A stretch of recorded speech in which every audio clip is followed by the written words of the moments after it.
Questions 11 through 20 on the 2021 grade 12 AMC 12B. Triangle ABC has AB equals to 13, BC is 14, AC is 15. Let P be the point on AC such that PC is 10. There are exactly 2 points D and E on the line BP such that quadrilaterals ABCD and ABCE are trapezoids. What is the distance DE? Well, the first thing I have to do is draw a diagram and try to interpret this, and that is a task in itself. So here we go. Okay, so this is my attempt. I believe A, B, and C will be here, and then D will be here, and P is right there. Now the line is BP, right? So that line extends all the way, keeps going, and on that line as it extends outward, we have D and E, and D is as I've labeled, and E would be out here. So the whole purpose here of drawing this is to make two trapezoids, right? ABCD is the first one, ABCD, and I think I have made it in a way that it's believable that that is a trapezoid. Those two lines are parallel. And the other trapezoid would be ABCE. So ABCE. So to make it look like a trapezoid, I've got to join A to E. And the reason that is a trapezoid is because the lines AB and CE are parallel. Okay. All right, here we go. So I also, if you've noticed, I put it on a coordinate axis because it makes it a little bit easier. So let's label this AC is 15, BC is 14. So if that's 14, this will be 14 is 0, that coordinate. And then AB is 13. So that is 13. And then I've got to figure out coordinates for a lot of points. So let's see if I can do that without too much difficulty. The first one is A. If I make this a 5 and I make this a 12, that will be a 12, 5, 13 right triangle, and that would work. And that's perfectly possible, and therefore A would have the coordinates 5, 12. So that's something that is definitely going to help me. The next one I will label is a fact given in the question that P to C is 10. P to C is 10, and since A to C is 15, that means this AP is 5. So if you look at this, if we're going along this line, once I get to P, I've traveled 2/3 of the distance, right? I've traveled 10, 2/3 of the distance to A. So similarly, if you were to try to figure out the coordinates of P, it would be sort of the same kind of understanding that I'm going 2/3 of the distance from C to there. So really quickly, if I were to draw a line, for example, down from P to the base like this, and then from P all the way to the y-axis like that, it's the same philosophy that you're going 2/3 of the distance. Well, this is 14 and that was 5, so that is a distance of 9. 2/3 of that would be 6, so I've got to go 6 that way, and when I do, I get to 8. And very similarly, 2/3 of the distance on the y-axis, the total distance is 12, right? Yeah. So 2/3 of that distance is 8. So that means if I'm going 2/3 of the way up, I'm going up 8. So that's 8. So that means the coordinates of P, I'll just write it down here, are 8, 8. Okay.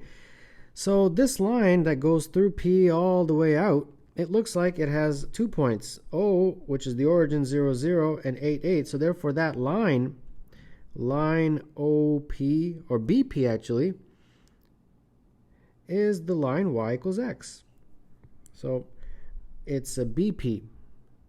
All right, so that's pretty good. That's pretty good progress. Now what I can do is I can figure out the slope for a couple of these. This one I already have the full line, so that's a done deal. Now I would like to figure out the slope of AB. And the reason is that has the same slope as that. So first step in order to figuring out the equation of that is I've got to figure out the slope, which is the same slope as that.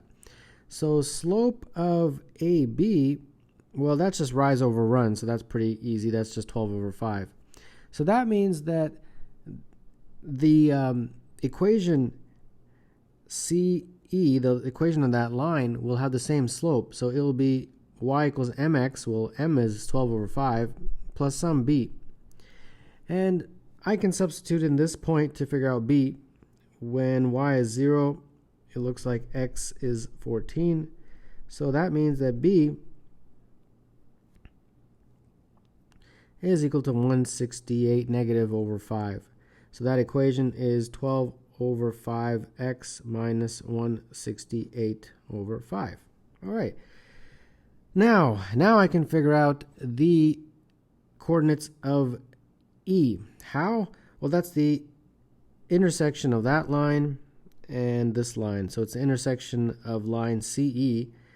So line CE, which we just got right here, and the line BP extended, which is right here, y equals x. Okay, so that means x is equal to 12 over 5x minus 168 over 5. So that means 168 over 5 is equal to 7x over 5, and therefore x would be 24. And since it's on the line y equals x, y is equal to 24. So E has the coordinates 24, 24. Okay, final step, the distance DE. Now for D, it has the same y coordinate as A, right? Because that line is parallel to the base. So it's a straight horizontal line across. So its y coordinate will be 12. The x coordinate, though, that we can figure out from the fact that it's on the line y equals x. So the x coordinate will also be 12 since y equals x. Okay, now I have 2 points. I can figure out the distance. The distance now will be 24 minus 12 using the distance formula, plus 24 minus 12, and that is all under the square root. That is, looks like 12 squared plus 12 squared under the square root. So that is 2 times 12 squared. So that would be 12 root 2. 12 root 2, number 11, the answer is D. Suppose that S is a finite set of positive integers. If the greatest integer in S is removed from S, then the average value of the integers remaining is 32. If the least integer in S is also removed, then the average value of the integers remaining is 35. If the greatest integer is then returned to the set, the average value of the integers rises to 40. The greatest integer in the original set, S, is 72 greater than the least integer in the set. What is the average value of all the integers in the set S? The sum of all the integers I will just call S. And therefore the average that we're looking for in this question really is S over n, where n is the number of integers. So eventually we're going to have to find the value of S and the value of n. From the question, we get that S minus G, where G is the greatest integer, divided by n minus 1, because now there's one less integer, is 32, directly from the question stem.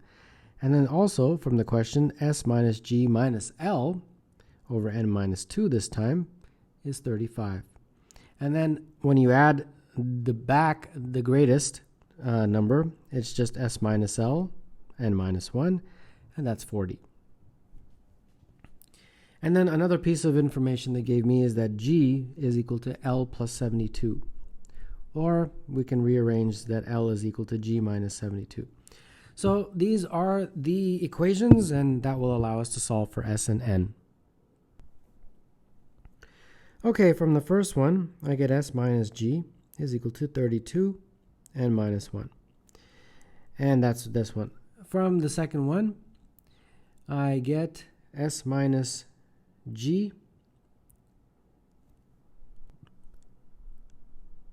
or sorry, S minus L, this one right here. But the L is equal to G minus 72. So I can just put that in. So S minus G plus 72, just be careful there. And that's going to be 40 times n minus 1. And then this guy, we bring that down. That's going to give me S minus G plus 72. And that is equal to 35 times n minus 2. All right, so that's equation 1, this is equation 2, and this is equation 3. So we have 3 equations, 3 variables. I'm pretty confident that we can solve this. Okay, so from this first one we get, let's see here, S is equal to 32n minus 1 plus G. Let's substitute that into here. So that's going to be 32n minus 1 plus G minus G plus 72 is equal to 40 times n minus 1. Let's expand all of this. We get 32n minus 32 plus 72 is equal to 40n minus 40. And then that means, let's see here, 8n would therefore be 80. And that means n is 10. Okay, great. So I got one value at least. And then now I have to turn my attention to the last one, this one. So this time we have S minus 2G plus 72 is equal to 35 times n minus 2. Well, we might as well take into factor the n is 10. So S is going to be 32 times 9, which is 288 plus G. Might as well use that. So this is going to be 288 plus G minus 2G plus 72, and 35 minus times 8, since it's n minus 2. So this looks like 288 plus 72, and then minus 35 times 8. And then that looks like just minus G, so if you put it on the other side, it'll just be G. And then crunching out those numbers, you will get, let's see here, 360 minus 280. And therefore G is equal to 80. Okay, I think I have everything. I just need to figure out S. So S is going to be 288 plus G, which is 80, so S is equal to 368. All right, let's go back to the very beginning. This is my calculation, S over N, so S is 368, N is 10, and we know that would be 36.8. So 36.8 is the answer to 19, which is D. How many values of theta in the interval theta between 0 and 2 pi satisfy 1 minus 3 sine theta plus 5 cos 3 theta is equal to 0? Well, for this question, my advice is, if you can, just plot them. So I've got 2 equations. Let's plot them. So first, let's rearrange it to make it 2 equations. I'll just make it 5 cos 3 theta on one side, and on the other side, 3 sine theta minus 1. And for each of these, I'll make a table and try to plot it. So here we go. So I'll put theta here. Here we will do the 3 sine theta minus 1. And then here, theta, and then the 5 cos 3 theta. All right. And then now, for the sine theta, I don't think I need too many to get a general understanding. So pi over 2, those types of intervals should be sufficient. 3 pi over 2, and then the 2 pi. But for the cos 3 theta, I'm going to need a little bit more in between to get some sort of an understanding. So 0, but then I'll also include the pi over 4s. So pi over 2, 3 pi over 4, and so on. All right, so fortunately, these aren't so bad. A lot of these you can do in your head. And this one will be -1, 2, 0, -4, and 0. Okay, these ones a little bit more complicated because I got to multiply by 3. But when I do, this will be 5, this looks like negative 5, and then root 2 over 2, and then that's approximately negative 3.5. And then the next one, that's going to be, well, 0. And then the next one is 5 positive root 2 over 2, and that is, of course, positive 3.5 approximately. The next one is 5 times negative 1, so that's going to be negative 5. The next one over 5 pi over 4, this time for theta, 5 root 2 over 2, and that is 3.5. And then 3 pi over 2, that's going to give me 0. 7 pi over 2, 5 root 2 over 2, and that's, of course, 3.5. And then 2 pi is going to give me 1, but then multiply by 5, so 5. Okay, so now let's try to plot this. Okay, so when we have 0, it will be negative 1, so right here. When it is pi over 2, it will be 2, so here. Pi will be back to 0, and then 3 pi over 2, negative 4. Okay, so all the way down here, and then 2 pi comes back to 0. So I think it's something like this, because remember, these graphs are always kind of like parabolas, up and down, like roller coasters. Okay, I think that's a pretty decent estimation. Let's go for the next one. When it's 0, it's 5, all the way up here. When it's pi over 4, it'll be negative 3.5, so 1, 2, 3, 3.5, approximately here. When it's pi over 2, it'll be back to 0, okay? And then 3 pi over 4, it'll be up to 3.5, so somewhere here, I think. And then pi minus, all the way down to minus 5. Okay, interesting. All the way down here. And then 5 pi over 4, that'll be 3.5, so that's back up here somewhere. And then what's the next one? 3 pi over 2, that's 0. And then 7 pi over 4. Sorry, that should have been a negative right there. That was a negative, actually. Negative. Okay, no problem. Good thing I caught that. So 7 pi over 4, that's a negative, so that's all the way down here approximately. And then finally, when we get to 2 pi, it goes all the way back up to 5. Okay, let's plot this now. So I'm thinking it's going to be something like this. I'm not sure. I just have to make sure that I get through all the points, that I don't mess it up. So I'm just trying to connect the dots here. Okay, I think I did a pretty decent job. Now let's see how many intersection points. Here's 1, 2, 3, 4, 5, and 6. All right, that's actually not bad for a sketch. Now I'm going to show you the official sketch from Desmos. And there it is. So I did a pretty good job. Wasn't exactly 100% accurate, but it doesn't matter.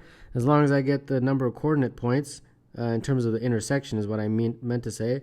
1, 2, 3, 4, 5, and 6. Yeah, somehow, some way I got it in there. So that's my advice for these kinds of questions, if you can do this by plotting. Because I really couldn't see any sort of trig identity situation. If you can, then that's great. But in any case, number 13, the answer is D.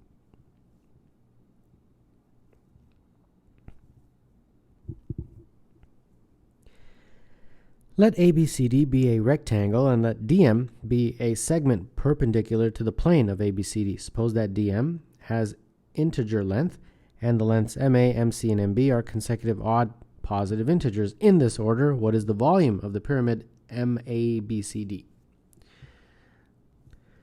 So we have this situation, A, B, C, D, and that point M is perpendicular. So that's why there's that right angle there. And let's label this length, width, and width. And then the MC, MA, MB, those guys are consecutive odd positive integers, okay? In that order. So MA and then MC and then MB. So MA we will call n minus 2. And then MC is the next one. So that's n because they're odd. So they're skipping 2. And then the largest is MB, which I will call n plus 2, I guess. All right. So the volume is what? 1/3 area of the base times the height for a pyramid. And in this case, the area of the base, well, that's just a rectangle, so it's just going to be length times width. And then the height is just MD. Because it's perpendicular, it can be used as a height. So there we go. I think that's it. 1/3 L times W times H. Okay. So I guess I now have to find the numerical values for all of those. So my assumption is that there are going to be a lot of Pythagorean relationships here. Okay, so where do we begin here? Let's just begin right here, this triangle first. So in that one, h squared plus w squared is equal to n squared. Let's call that equation 1. Next one, might as well use this one. And that would be h squared plus l squared is equal to n minus 2 squared. And I call that equation 2. And the last one, that one is going to be a little bit tricky. That's going to involve a diagonal. So let me first draw that in. So that's going to be like that. And therefore that would be, let's see here, h squared plus db squared is equal to n plus 2 squared. And the n plus 2 squared seems to have been cut off, but that's okay. You guys saw that. Okay, but now I can't just leave db in there. I have to get some sort of a value. Well, db squared is actually w squared plus l squared. So I guess I'll just substitute that in right there. h squared plus w squared plus l squared, and that's n plus 2 squared. So that is my equation 3. Okay, great.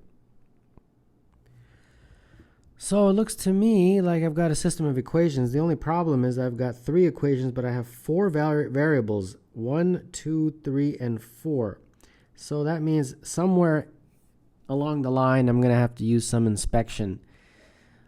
Okay, well, here we go. So let's start. Let's add 1 plus 2, and then from that I'll subtract 3. So that's going to give me h squared plus w squared plus h squared plus l squared minus h squared minus w squared minus l squared. And that's going to be n squared plus, what is that, n minus 2 squared minus n plus 2 squared. All right, so the left side looks like the h's cancel. That was intended. W's cancel and the L's cancel. So the only thing left with is h squared. That was done on purpose.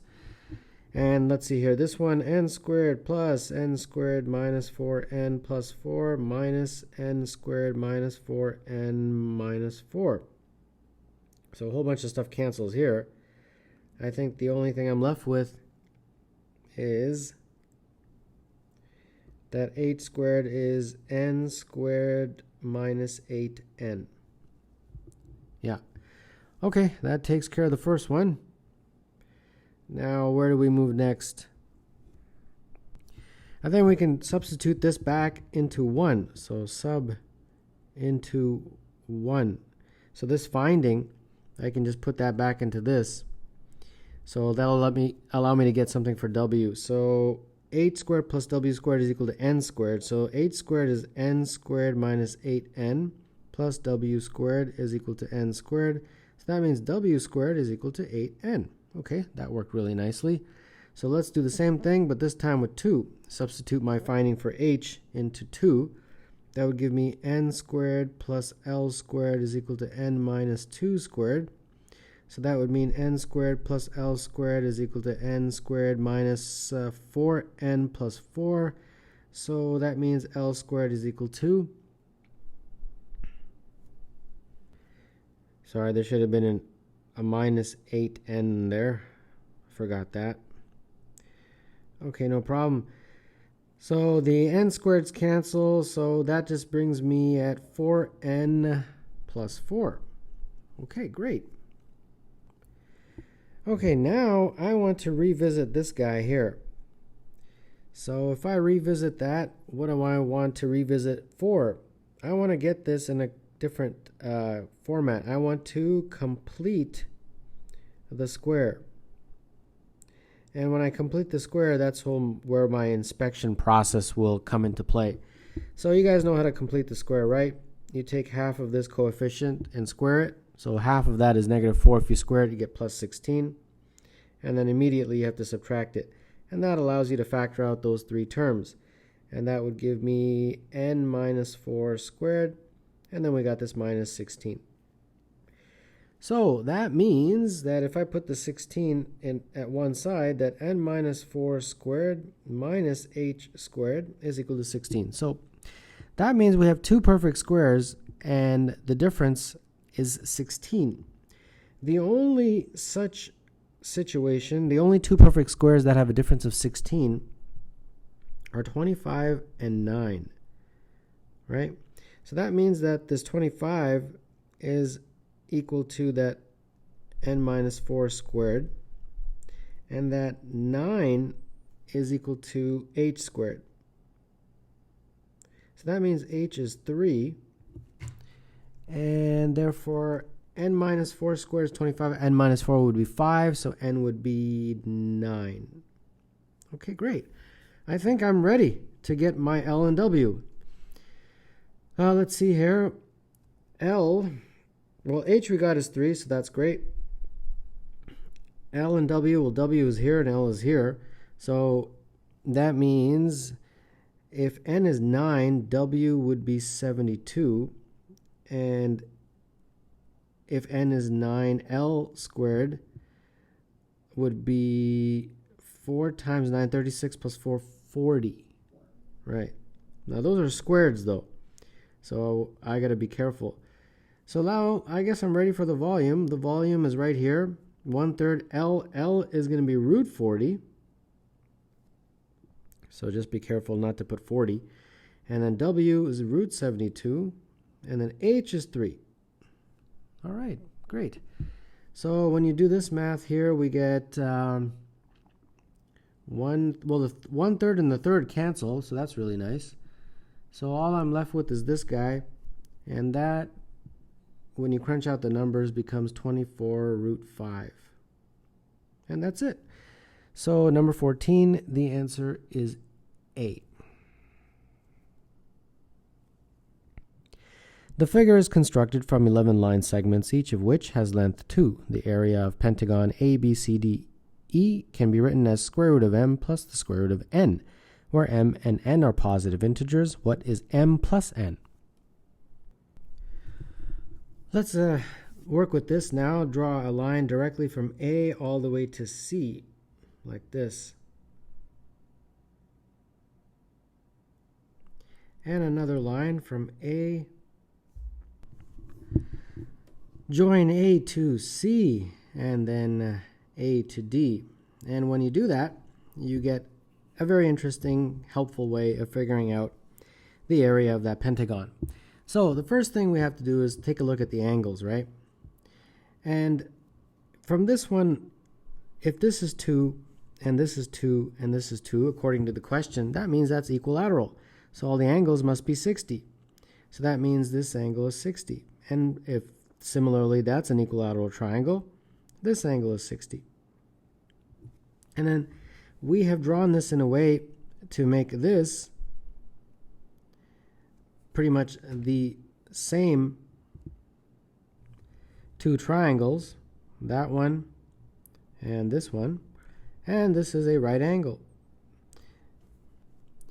And therefore we have a 30, 60, 90 triangle. So if that's 2, we can easily figure out that this is 1 and this distance is root 3. Okay, so I can now figure out the area of that triangle pretty easily.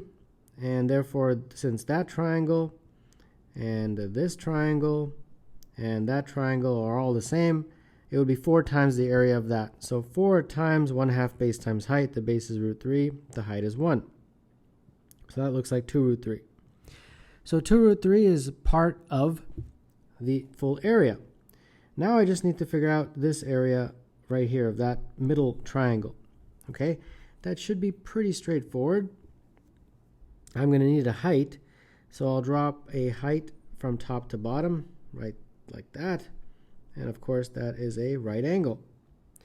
So now, that height, I can just call it h squared.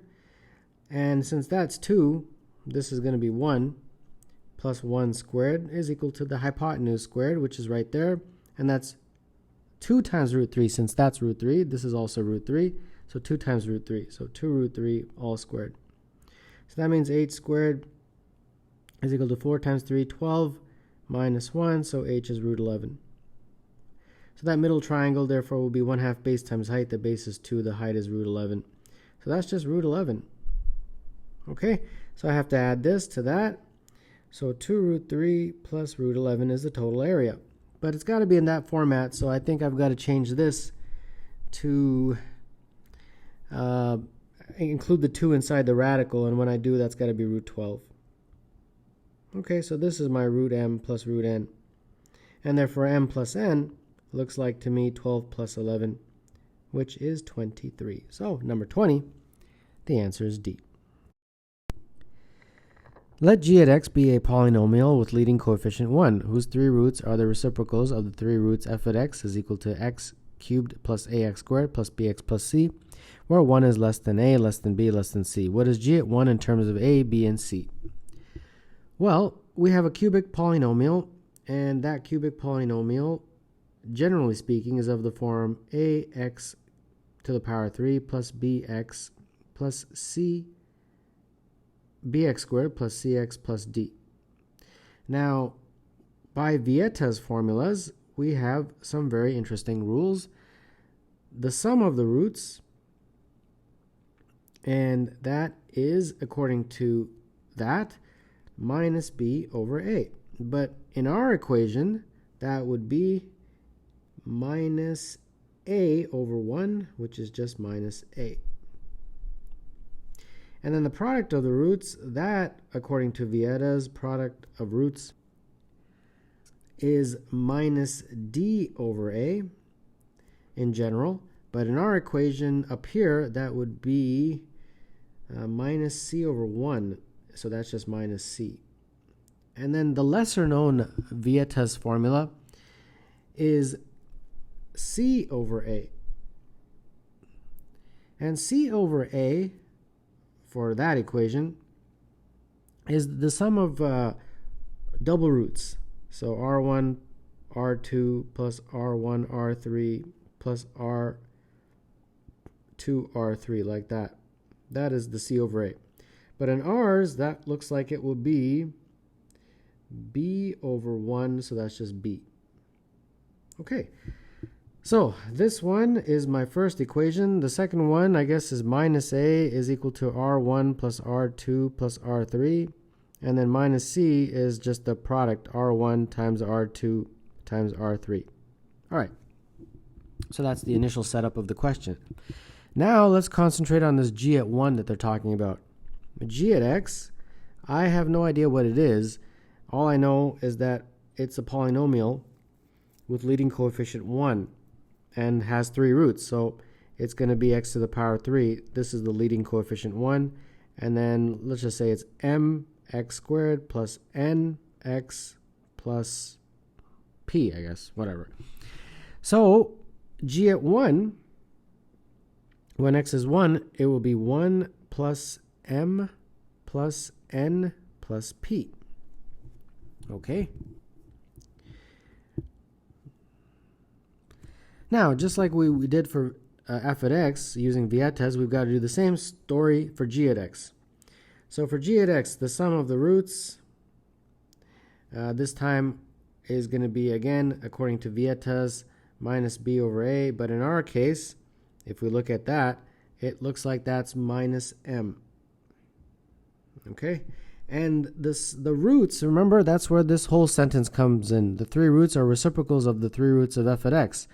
So the reciprocals are going to be 1 over r1 plus 1 over r2 plus 1 over r3.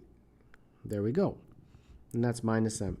And now the product of the roots, again using Vietas, is minus d over a in general. But in our case, that's going to be just minus p. And that is the product, but it's the reciprocals this time. So 1 over r1 times 1 over r2 times 1 over r3. And then that lesser known Vietas, which is the product of the sum of the double products, 1 over r1 times 1 over r2 plus 1 over r1 times 1 over r3 plus 1 over r2 times 1 over r2 and r3. That is your c over a, generally speaking. But in our case, that's going to be n, just n. All right. So that means g at 1 is 1 plus m. Well, m looks like this, but with a negative. So it'll be negative 1 over r1 minus 1 over r2 minus 1 over r3. N, well, n is just this right here. So plug that in. So plus 1 over r1 r2 plus 1 over r1 r3 plus 1 over r2 r3. And then what's next here? P, right? P is what? It's right here. So it's the negative of that, because that's negative p. So I guess I have to change that to negative. Negative 1 over r1, r2, r3. All right. That looks really nice. So now that looks like I have to put that over a common denominator. And common denominator is most likely r1, r2, r3. Okay, so let's do this carefully now. r1, r2, r3 minus r2, r3 minus r1, r3. I'm just putting the numerators. Plus, minus r1, r2 plus r3 plus r2 plus r1. Right. Okay, now at this point, I guess we can bring in these guys up here. I wrote it somewhere, right? Didn't I? Yeah, I wrote it up here. It was a combination of up there and down there. I wrote it here and here. Okay, so here we go. R1, R2, R3, well, that's just minus C. This guy right here. And then these guys, well, that looks like negative B to me. So minus B. And then what's left here? The sum, well, that's just minus A. So minus A. And then, oh, I forgot this negative 1. Don't forget the negative 1. So I got to put a negative 1 there. Okay, and then the denominator, this guy right here, that is minus C. Okay, so that's all over minus C. So if you multiply top and bottom by negative 1, you will just get C plus B plus A plus 1 over C. And I think that's it. C plus B plus A plus 1 over C, that is A. Yeah, A is the one that matches. So number 16, the answer is A.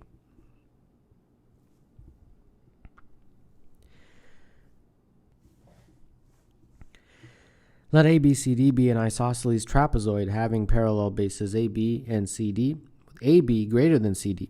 Line segments from a point inside ABCD to the vertices divide the trapezoid into 4 triangles whose areas are 2, 3, 4, and 5.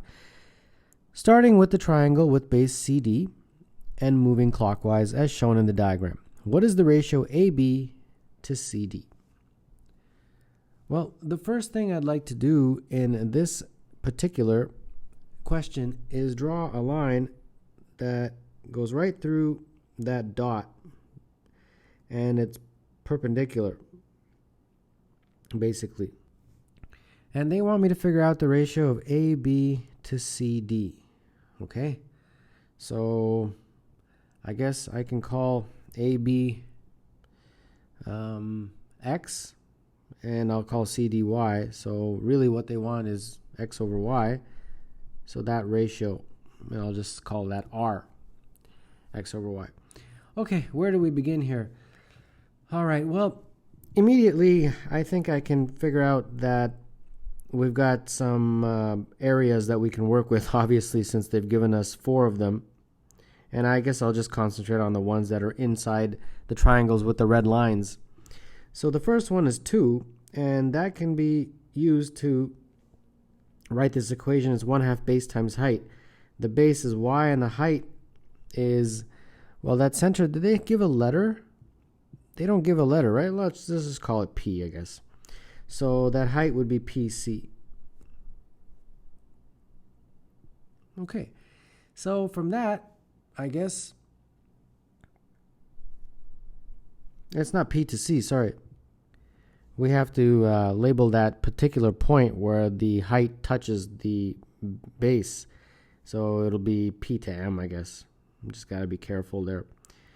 Okay, so now I guess it looks like 4 over y is my P to M.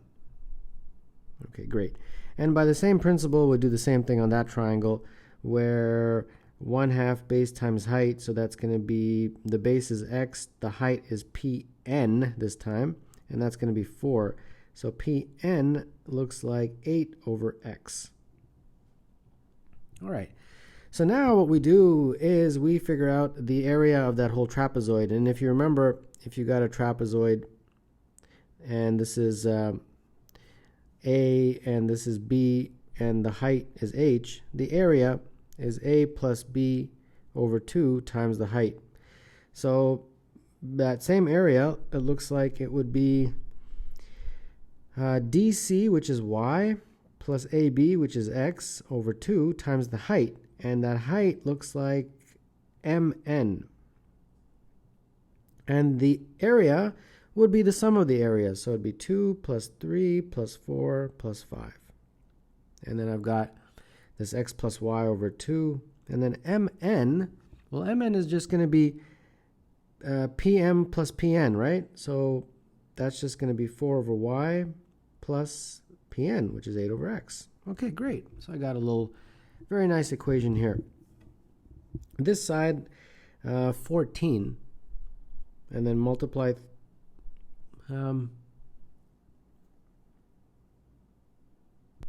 sorry, I had to multiply that. Sorry about that. This had to be a multiplication. Okay, no problem. So that's going to be x plus y, and then this is 4 over y plus 8 over x, like that. And then what I'll do is I'll just cross multiply the 2, so 2 over here. Okay, so I guess this is going to be 28, and then let's just do the multiplication. So 4x over y plus 8 plus 4 plus 8y over x. So then I have 4x over y plus 8y over x, and let's put all the numbers on one side. So 28 minus 14, so that's, sorry, 28 minus 12, so that's 16. Okay, great. So I guess I can divide through by 4, and when I do, I get 4 is equal to x over y plus 2y over x. Well, x over y is equal to my ratio, so I'll just put in that. And therefore, y over x would be 1 over r, and that's multiplied by 2, I guess, like that. Okay, so now it looks like most likely a quadratic here. If I multiply through by r and put it all on one side, it's going to be r squared minus 4r plus 2. Yeah, that is a quadratic, obviously. So r, I don't think this factors very nicely. Minus b, so 4 plus or minus the square root of b squared minus 4 times 2 all over 2. And then therefore that's going to be 4 plus or minus 16 minus 8 root 8. So that's 2 root 2 over 2. And then obviously we want the positive one since this is a ratio. And that's going to be 2 plus root 2. There you go. 2 plus root 2 is the answer. Number 17, that would be B.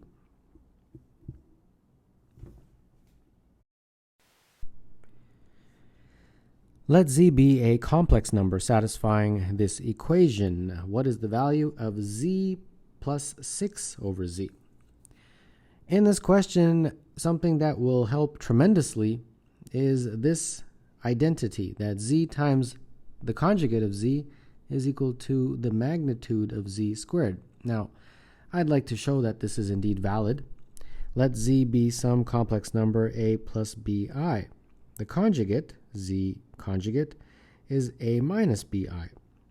So first, when you multiply them together, like I am doing on the left side, it would be a plus bi times a minus bi, like that.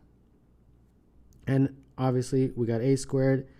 The second and third terms will cancel, so minus b squared I squared. But I squared is negative 1, so this just becomes a squared plus b squared.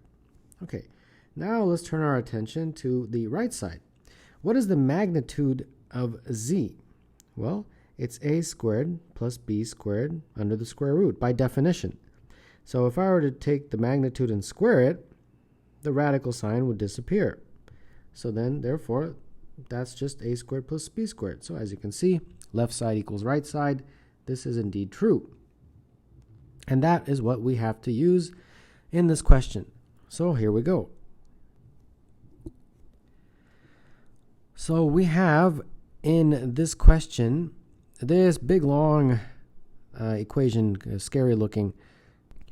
But the good news is that instead of this z magnitude squared, we can put in this guy, as we had already shown. So it would be 12 times z conjugate is equal to 2 times z plus 2 times z conjugate plus 2, and then plus z squared plus 1 times z conjugate squared plus 1 plus 31. All right. And let's put everything on one side. So, and then we've got to expand all of this. So first I'll put that minus 12 way out here because I obviously have to put it somewhere. Now let's do this expansion here. 2z z conjugate plus 4z plus 4z conjugate plus 8. And then the next stuff is z squared z conjugate squared plus z squared plus z conjugate squared plus 1 plus 31, and then minus that guy. Okay, we now have to factor this, and factoring this is a little bit tricky, so I'll try to explain it the best I can. We've got to group things first. So this guy here I'll put here, and then z conjugate squared. And then this minus 12 I'll put here. And then hopefully you can recognize that with those two, there's a strong possibility of factoring if I take half of this and square it. If I take half of that and square it, it becomes 36, right? If I do that, this factors really nicely. It factors to z prime, z prime, 6 and 6, negative, negative. Okay, that's great. So let's see what I did to get that. I had to take this term, and then I had to take that term, and then I had to take a 36. Now, could I do that? And the answer is yes, because I have an 8, and I have a 1 and a 31, so that's 40. So from the 40, I took 8, so I have 4 left over. So I put the plus 4 out here. Now, what all the terms I have remaining, those ones I've got to stick in and somehow get a factoring. Okay? Let's see if I can do that. I've got the z squared, put that there, and then I'll put the z prime squared at the very end because I'm anticipating some sort of a factor here. And then obviously the other terms plus 2zz conjugate plus 4z conjugate. These ones. Okay, so everything's been taken care of. So somehow I've got to factor this guy. And that does indeed factor.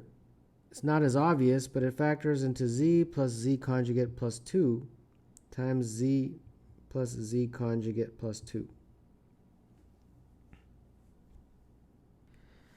And I encourage you to do that expansion to convince yourself that it is indeed that. Okay, so now we are in the final stretch here. From this, we can conclude that z times z conjugate minus 6 is equal to 0.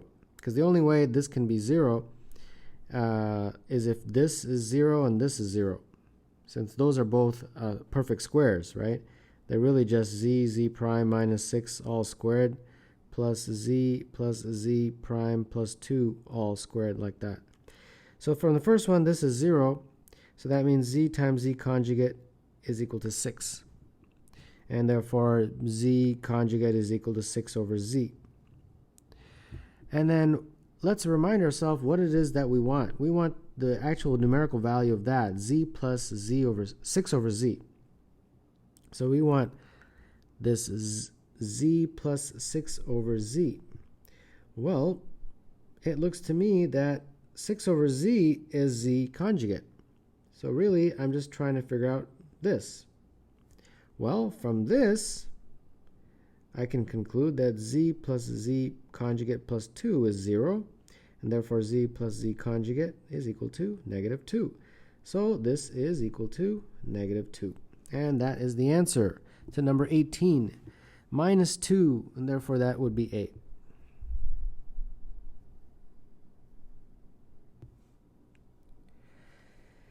Two fair dice, each with at least 6 faces, are rolled. On each face of each dice is printed a distinct integer from 1 to the number of faces on that die inclusive. The probability of rolling a sum of 7 is 3 over 4 of the probability of rolling a sum of 10.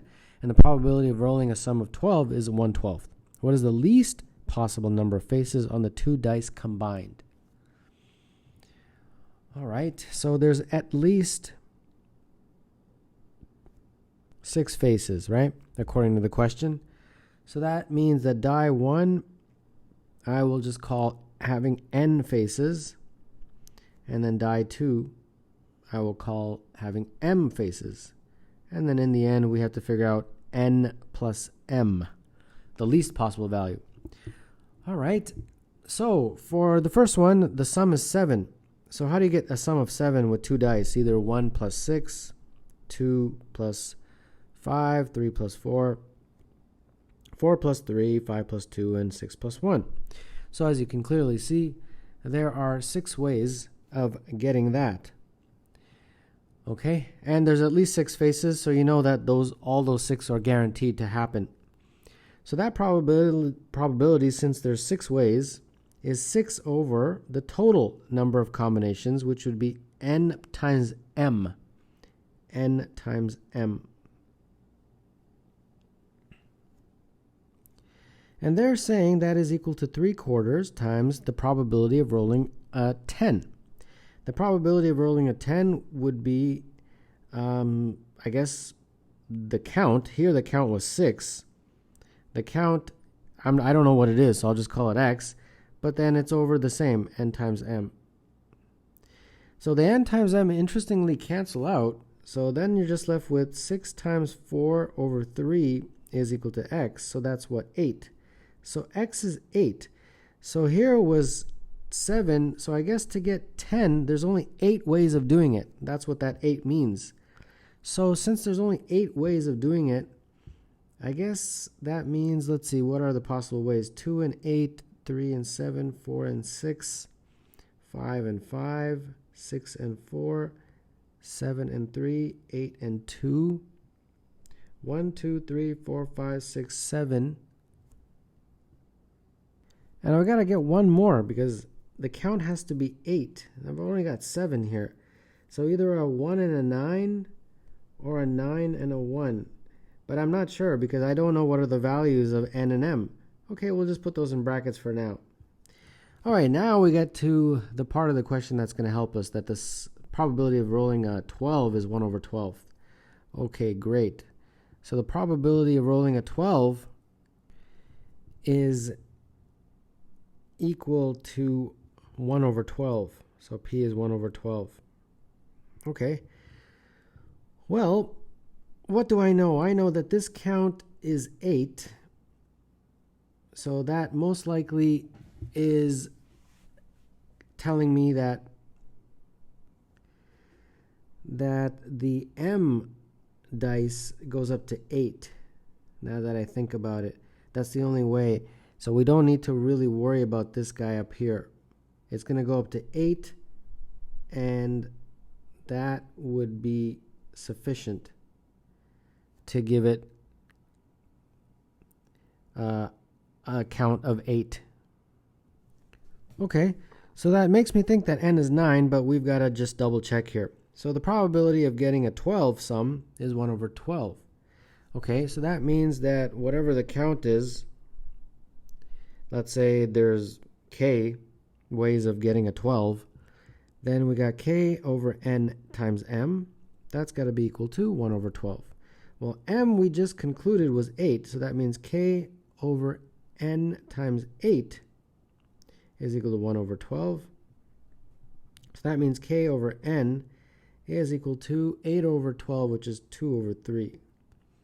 So k is basically equal to 2/3 of n.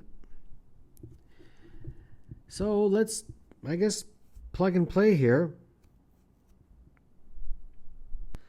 First of all, how do I get 12? I can either get, well, using these guys, since m is going up to 8, let's start with 8. I can get, for m and n, I can get 8 and 4, 7 and 5, 6 and 6, 5 and 7, 4 and 8, 3 and 9, and so on, right? Because I know that n's got to go up to at least 9. So that gives me that k is at least 6 here. So let's see here. Let's plug in values for here. When n is equal to, well, it's got to be a multiple of 3. So let's say when n is equal to 9, that's what I've originally thought it would be. My k value is going to be 6. Okay, that's what I got. Is there anything else? How about when n is equal to 12? That's another multiple of 3. That would give me k is equal to 8. And then I'll just keep getting values of n that are larger. And they want the least, right? The least possible number of faces. Okay, so I think I've more than concluded that n must be 9 for the least, and m is 8. So therefore, the total number of faces, n plus m, would be 9 plus 8, which is 17. So it all fits together. So number 19, that would be B.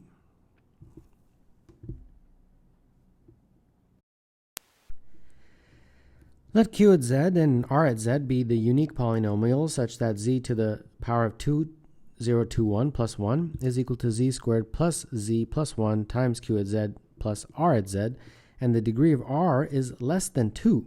What is r to the z? R at z. Well, the degree is less than 2, so that means r at z is just going to be a first degree polynomial, less than 2. So something like that, a times z plus b. Now, I use z for a reason because we are going to be dealing not only with the z in terms of a letter, but the z in terms of what it usually represents, which is a complex number. And I'll call it a plus bi. So the first thing I want to illustrate in this question is something about this right here, that z squared plus z plus 1. Z squared plus z plus 1. I hope that you can note something, that you can get a multiplication of two polynomials, and it will help greatly to get an estimation of the roots. And that is if you multiply by z minus 1. If you multiplied by z minus 1, you would, and collect like terms and all that stuff, you will get z to the power of 3 minus 1. And therefore, the roots of this are basically part of the solutions of this. So the first one is pretty obvious, that z would equal 1 if we were to set everything to 0. And the second one would be to figure out the roots of that if that were 0. So if we set that one equal to 0, then we obviously would have to use a quadratic. So it would be minus 1 plus or minus the square root of 1 squared minus 4 times 1 all over 2. And that gives me, as expected, an imaginary number because it's negative root 3. So this gives me minus 1 plus root 3i over 2 and minus 1 minus root 3i over 2. So there we go. Now I want to substitute them back into here. But this is huge, and there's absolutely no way I'm going to be able to substitute that and do all that. So this is where we want to convert the exponential form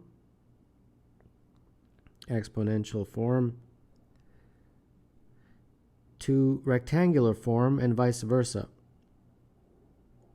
So in this case, we have the rectangular form here, so let's convert it to exponential form, or either way. So you guys remember this rule, I hope, that e to the power of I theta is equal to cos theta plus I sine theta, right? So you have to look at this and recognize what is the theta. And I hope you will be able to see that this negative a half plus root 3 over 2i happens when theta is 2 pi over 3. And then the other one, what is the other one? Negative 1 half minus root 3 over 2i. That happens when pi is minus 2 pi over 3. And there's several others, but I'm just putting in one. Okay, so all I really need to do is substitute one of those guys, so I'll just use this one. So I want to substitute into this equation this, and off we go. So instead of z, it will be the root, one of the roots of z, which is right here. And when I converted it to this exponential form, it became this right here.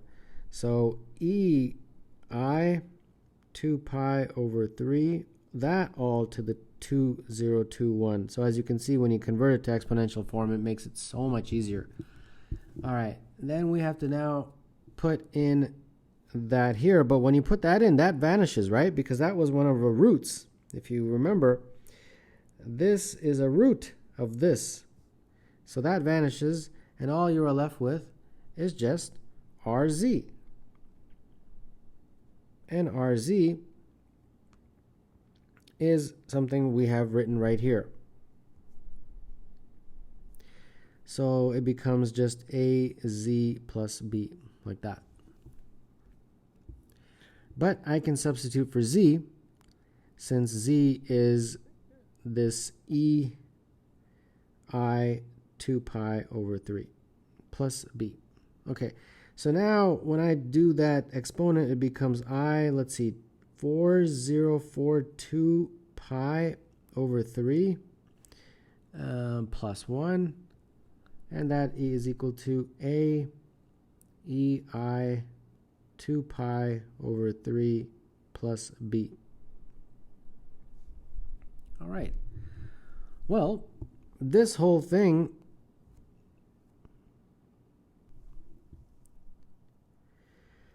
now this is equivalent, this 4042 pi over 3, to just 4 pi over 3.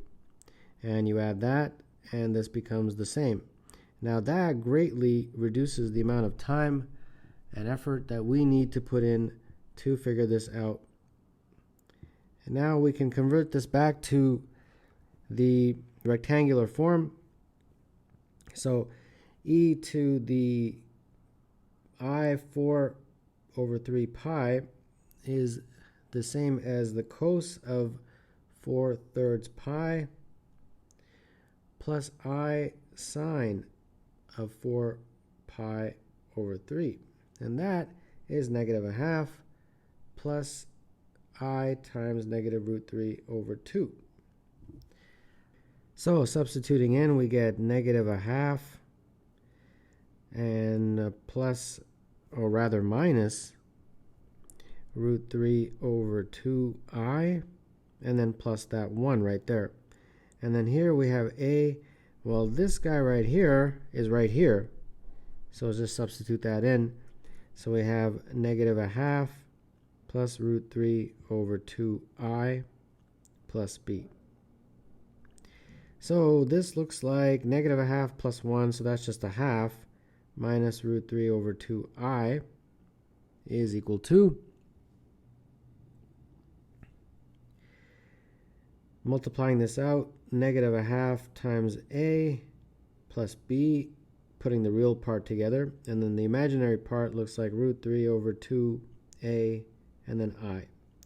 So that means if we equate the real and imaginary parts, the √3 over 2a is equal to minus √3 over 2. So that means a is equal to -1.